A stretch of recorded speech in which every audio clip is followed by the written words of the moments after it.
Clip number 768۔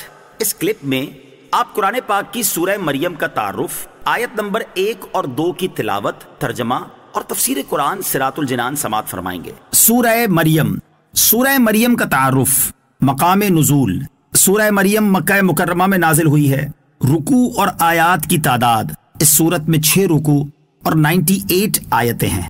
مریم نام رکھنے کی وجہ، اس سورت میں حضرت مریم رضی اللہ تعالی عنہا کی عظمت، آپ کے واقعات اور حضرت عیسیٰ علیہ السلام کی ولادت کا واقعہ بیان کیا گیا۔ اس مناسبت سے سورت کا نام سورہ مریم رکھا گیا ہے۔ سورہ مریم سے متعلق احادیث۔ حدیث نمبر 1۔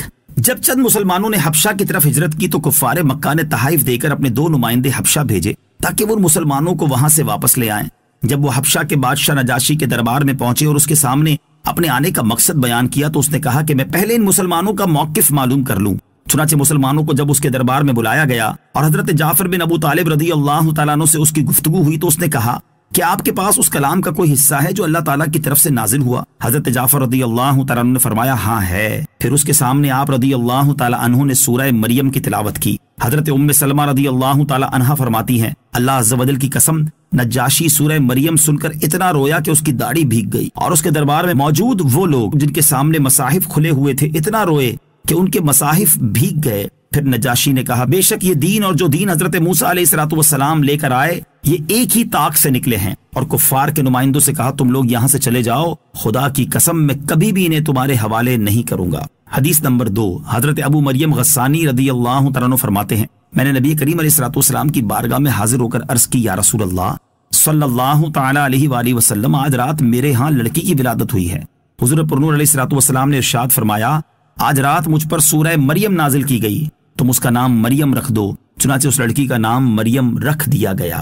سورہ مریم کے مضامین۔ سورہ مریم کا مرکزی مضمون یہ ہے کہ اس میں انبیاء کرام علیہ السلام کے واقعات کے ضمن میں اللہ تعالیٰ کے وجود، اس کے واحد و یکتا ہونے، اللہ تعالیٰ کی قدرت اور قیامت کے دن مخلوق کے دوبارہ زندہ ہونے اور اعمال کی جزا و سزا ملنے کو ثابت کیا گیا ہے، اور اس صورت میں یہ مضامین اور واقعات بیان کیے گئے ہیں۔ نمبر 1، حضرت زکریہ علیہ السلام کے فرزند حضرت یحییٰ علیہ السلام کی ولادت کا واقعہ بیان کیا گیا، اور یہ واقعہ اللہ تعالیٰ کی قدرت کی بہت بڑی دلیل ہے، کیونکہ حضرت یحییٰ علیہ السلام کی ولادت اس وقت ہوئی جبکہ آپ کے والد حضرت زکریہ علیہ السلام کافی زیادہ عمر کو پہنچ چکے تھے، اور آپ علیہ السلام کی والدہ بانجھ تھیں، اور ایسی صورتحال میں عادت کے برخلاف حضرت یحییٰ علیہ السلام کی ولادت ہونا اس بات کی دلیل ہے کہ اللہ تعالیٰ ہر چیز پر قدرت رکھتا ہے۔ نیز حضرت زکریہ علیہ السلام کی نیک بیٹے کی مانگی ہوئی دعا مقبول ہونے اور حضرت یحییٰ علیہ السلام کو بچپن ہی میں منصب نبوت سے سرفراز کیے جانے کا ذکر ہے۔ نمبر 2، اس کے بعد حضرت عیسیٰ علیہ السلام کی ولادت کا واقعہ بیان کیا گیا کہ اللہ تعالیٰ نے فطری طریقے سے جدا گانا طریقے سے اپنی نیک بندی حضرت مریم رضی اللہ تعالی عنہا سے اپنے بندے حضرت عیسیٰ علیہ السلام کو بغیر باپ کے پیدا کر دیا، اور یہ واقعہ اللہ تعالیٰ کی عظیم قدرت کی دوسری بڑی دلیل ہے کہ انسان کو پیدا کرنا مرد اور عورت کے ملاپ پر ہی موقوف نہیں، بلکہ اللہ تعالیٰ چاہے تو مرد و عورت کے ملاپ کے بغیر بھی انسان پیدا کر سکتا ہے، اور خالق حقیقی اللہ تعالیٰ ہی ہے۔ نمبر 3، حضرت عیسیٰ علیہ السلام کی ولادت کے وقت حضرت مریم رضی اللہ تعالیٰ عنہا کو دی جانے والی تسلی اور ان پر کیے جانے والے انعامات ذکر کیے گئے۔ نمبر 4، یہ بیان کیا گیا کہ حضرت عیسیٰ علیہ السلام کی ولادت کی وجہ سے حضرت مریم رضی اللہ تعالی عنہا نے کس طرح لوگوں کے طعن و تشنیع اور ملامت کا سامنا کیا، اور کس طرح حضرت عیسیٰ علیہ السلام نے جھولے میں اپنی والدہ کی پاک دامنی بیان کی اور اپنی نبوت کا اعلان فرمایا۔ نمبر 5، حضرت عیسیٰ علیہ السلام کی ولادت سے یہودیوں اور عیسائیوں میں اختلاف پڑنے کا ذکر ہے۔ بسم اللہ الرحمن الرحیم۔ ترجمہ، اللہ کے نام سے شروع جو نہایت مہربان رحمت والا ہے۔ کاف ہا یا عین صاد ذکر رحمت ربک عبدہ زکریا۔ ترجمہ، کاف ہا یا عین صاد، یہ تیرے رب کی اپنے بندے زکریا پر رحمت کا ذکر ہے۔ کاف ہا یا عین صاد، یہ حروف مقطعات ہیں، ان کی مراد اللہ تعالیٰ ہی بہتر جانتا ہے۔ ذکر رحمت ربک، یہ تیرے رب کی رحمت کا ذکر ہے، یعنی اے حبیب صلی اللہ علیہ وسلم، ہم آپ کے سامنے جو بیان کر رہے ہیں یہ آپ کے رب عز و جل کی اس رحمت کا ذکر ہے جو اس نے اپنے بندے حضرت زکریا علیہ الصلوۃ والسلام پر فرمائی۔